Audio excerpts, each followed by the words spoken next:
আসসালামু আলাইকুম। সংবাদে আপনাদের সবাইকে স্বাগত জানাচ্ছি। আমি ফিরোজ তোহা। শুরুতেই আরবে কেবলস সংবাদ শিরোনাম জানিয়ে দেব এই মুহূর্তে হাতে পাওয়া সর্বশেষ গুরুত্বপূর্ণ আপডেট বাংলা সংবাদ। শুরুতেই থাকছে ভোট বর্জনই হচ্ছে বিএনপির আন্দোলন বলে মন্তব্য করেছেন বিএনপির প্রচার সম্পাদক শহীদউদ্দিন চৌধুরী অ্যানি। শনিবার সকালে লক্ষ্মীপুর শহরের গোডাউন রোড এলাকায় পথচারীদের মাঝে ভোট বর্জনের আহ্বান জানিয়ে লিফলেট বিতরণকালে এ মন্তব্য করেন তিনি।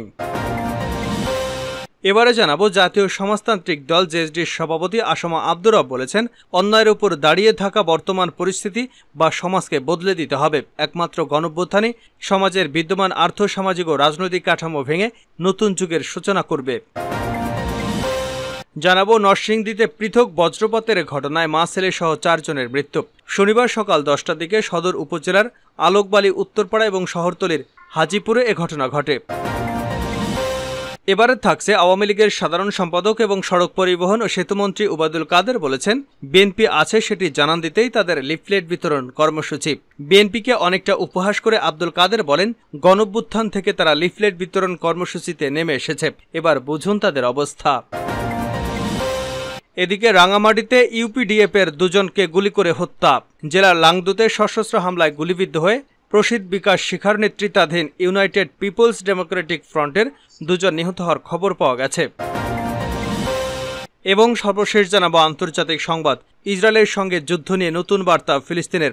গাজা উপত্যকায় 7 মাসেরও বেশি সময় ধরে যুদ্ধ করছে হামাস ও ইসরায়েল। কয়েকদিন আগে দুপক্ষের মাঝে যুদ্ধবিরতির আলোচনায় অগ্রগতি হলেও শেষ পর্যন্ত কোনো চুক্তি হয়নি। এখন দক্ষিণ রাফায় স্থল হামলার হুমকি দিয়ে আসছে ইহুদিবাদী ইসরায়েল। ইতিমধ্যে রাফায় বিপুল সংখ্যক সেনাও জড়ো করেছে নেতানিয়াহু বাহিনী। এতক্ষণ শিরোনাম শুনছিলেন, এবার বিস্তারিত। প্রিয় দর্শক, আপনি যদি এই চ্যানেলে নতুন হয়ে থাকেন, ভিডিওটি দেখতে দেখতে চ্যানেলটি সাবস্ক্রাইব করে আমাদের সঙ্গেই থাকুন। আর এই ভিডিও সম্পর্কে আপনি আপনার মূল্যবান মতামতটি কমেন্ট বক্সে জানিয়ে দিন। আর হ্যাঁ প্রিয় দর্শক, জানিয়ে দিন ভিডিওটি কোথা থেকে দেখছেন। ভোট বর্জনই বিএনপির আন্দোলন অ্যানি। ভোট বর্জনই হচ্ছে বিএনপির আন্দোলন বলে মন্তব্য করেছেন বিএনপির প্রচার সম্পাদক শহীদউদ্দিন চৌধুরী অ্যানি। সকালে লক্ষ্মীপুর শহরের গোডাউন রোড এলাকায় পথচারীদের মাঝে ভোট বর্জনের আহ্বান জানিয়ে লিফলেট বিতরণকালে এমন মন্তব্য করেন তিনি। এ সময় বিএনপির নেতা বলেন, একটা প্রহসনের নির্বাচন 7ই জানুয়ারি অনুষ্ঠিত হয়েছে। এখন সারা দেশে স্থানীয় সরকার নির্বাচন অনুষ্ঠিত হচ্ছে। এতে জনগণের কোনো উপস্থিতি নেই। জনগণ বৃদ্ধাঙ্গুলি দেখিয়েছে। বেগম খালেদা জিয়া ও তারেক রহমানের নেতৃত্বে এখন পর্যন্ত বিএনপির কোনো দায়িত্বশীল নেতাকর্মী ভোটে অংশ নেয়নি। আমরা নির্বাচন বর্জন করেছি। জনগণ এ নির্বাচনে অংশগ্রহণ করবে না এবং করেও নি। তিনি আরও বলেন, আমরা জনগণকে বলতে চাই, প্রহসনের নির্বাচনের মধ্য দিয়ে এদেশে রাষ্ট্রীয় ক্ষমতায় এসে একটা কর্তৃত্ববাদী শাসন চালানো হচ্ছে। আমরা ভোটকে বর্জন করেছি, আমরা তার ফলাফল পেয়েছি। এটাই আমাদের আন্দোলন। এই আন্দোলনের মাধ্যমে আমরা সত্যিকারভাবে মানুষের ভোটের অধিকার, গণতন্ত্র, মানবাধিকার প্রতিষ্ঠা করতে চাই। অপশাসনের বিরুদ্ধে গণঅভ্যুত্থান জরুরি, আসমা রব। জাতীয় সমাজতান্ত্রিক দল জেএসডির সভাপতি আসমা আব্দুর রব বলেছেন, অন্যায়ের উপর ভিত্তি করে দাঁড়িয়ে থাকা বর্তমান পরিস্থিতি বা সমাজকে বদলে দিতে হবে। একমাত্র গণঅভ্যুত্থানই সমাজের বিদ্যমান আর্থসামাজিক ও রাজনৈতিক কাঠামো ভেঙে নতুন যুগের সূচনা করবে। তিনি বলেন, অভ্যুত্থান হবে শুধু নৈরাজ্য এবং অনাচারের বিরোধিতার জন্য নয়, অংশীদারিত্বমূলক রাজনৈতিক ব্যবস্থা তথা সামাজিক ন্যায়বিচার প্রতিষ্ঠা করার লক্ষ্যে। তাই আমাদের গণঅভ্যুত্থানের অর্থ বুঝতে হবে ইতিহাসের প্রেক্ষাপটে। রাজধানীর উত্তরায় আসমা রবের বাসায় জেএসডির সম্পাদক মণ্ডলীয় সভায় প্রধান অতিথির বক্তব্যে তিনি এসব কথা বলেন। সভায় সভাপতিত্ব করেন দলের সাধারণ সম্পাদক শহীদউদ্দিন মাহমুদ স্বপন। তিনি বলেন, সরকারের অবৈধ ক্ষমতা ধরে রাখার চক্রান্ত রাজনীতিতে ভয়ঙ্কর শূন্যতা সৃষ্টি হয়েছে। অধিকারহীন রাষ্ট্র এবং সমাজ ক্রমাগতভাবে ভয়ঙ্কর হয়ে উঠেছে। ভবিষ্যতে রাষ্ট্র ও সমাজ কোথায় যাবে তা যদি সম্মিলিতভাবে স্বাধীন মনে চিন্তা করতে না পারি, তাহলে তো সে পথ কখনো বের হবে না। চিন্তার স্বাধীনতা ছাড়া রাষ্ট্র ও সমাজের নিরাপত্তা থাকে না। নরসিংদীতে বজ্রপাতে মা ছেলে সহ 4 জনের মৃত্যু। নরসিংদীতে বজ্রপাতের পৃথক ঘটনায় মা ছেলে সহ 4 জনের মৃত্যু হয়েছে। শনিবার সকাল 10টার দিকে সদর উপজেলার আলোকবাড়ী উত্তরপাড়া এবং শহরতলির হাজিপুরে এ ঘটনা ঘটে। নিহতরা হলেন আলোকবাড়ী উত্তরপাড়ার কামাল মিয়ার স্ত্রী শরীফা বেগম 50, তার ছেলে ইকবাল হোসেন 12 এবং করমালী ছেলে আয়ুব মিয়া 22। এ ঘটনায় কামাল মিয়া নামের আরও এক ব্যক্তি গুরুতর আহত হয়েছেন। নিহত এবং আহত সবাই আলোকবালী উত্তরপাড়ার বাসিন্দা। তারা মাঠে ধান কাটছিলেন। নরসিংদীর সদর মডেল থানার ওসি তানবীর আহমেদ জানান, নিহতরা সবাই ধান কাটার কাজের জন্য কৃষি জমিতে ছিলেন। এ সময় বজ্রপাতে শরীফা বেগম এবং তার ছেলে ইকবাল ঘটনাস্থলে মারা যান। গুরুতর আহত অবস্থায় সদর হাসপাতালে আনার পথে মারা যায় কায়ুম নামের অপর আরও একজন। এতে কামাল হোসেন নামের আহত আরেকজনকে চিকিৎসা দেওয়া হচ্ছে। তাছাড়া হাজিপুরে বজ্রপাতে আরও একজনের মৃত্যু হয়েছে। অস্তিত্বর জানান দিতে লিফলেট বিতরণ বিএনপির ওবায়দুল কাদের। আওয়ামী লীগের সাধারণ সম্পাদক এবং সড়ক পরিবহন ও সেতুমন্ত্রী ওবায়দুল কাদের বলেছেন, বিএনপি আছে সেটি জানান দিতে লিফলেট বিতরণ কর্মসূচি। শনিবার রাজধানীর ধানমন্ডিতে আওয়ামী লীগ সভাপতি রাজনৈতিক কার্যালয়ে এক সংবাদ সম্মেলনে বিএনপির উপজেলা নির্বাচন বিরোধী লিফলেট বিতরণ কর্মসূচি নিয়ে এক প্রশ্নের জবাবে সেতুমন্ত্রী এসব কথা বলেন।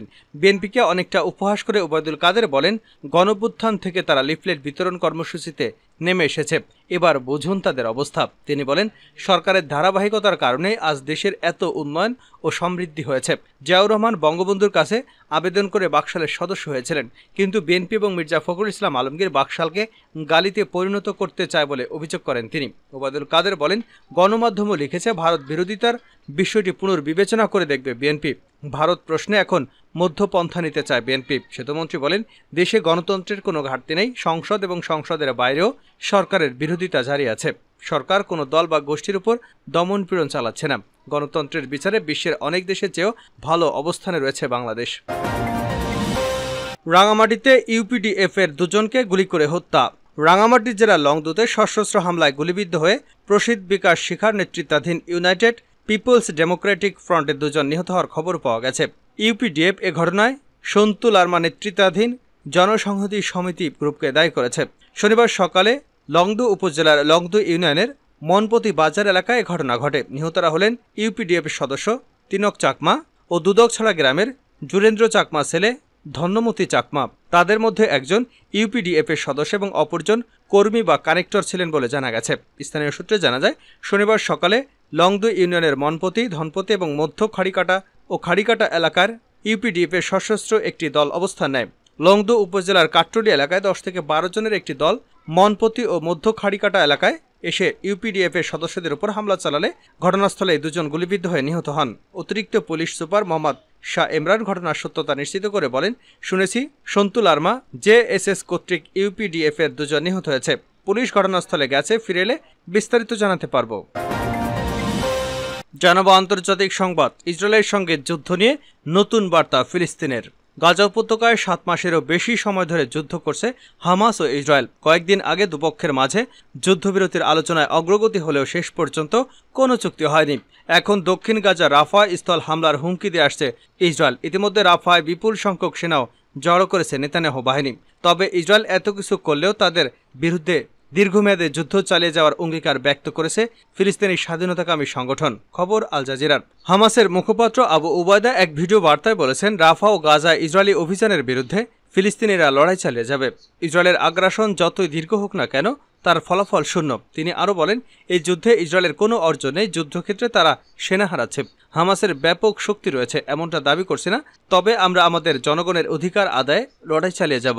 আবু উবায়দা জানান, শতাধিক ইসরায়েলি সামরিক যানে হামলা করেছে হামাস। এদের মধ্যে যুদ্ধ ট্যাঙ্ক, সেনাবাহী গাড়ি এবং বুলডোজার রয়েছে। এছাড়া টানেল উড়িয়ে রকেট ও মর্টার শেল নিক্ষেপ করে স্নাইপিং ও সম্মুখ যুদ্ধে বহু ইসরায়েলি সেনাকে হতাহত করেছে।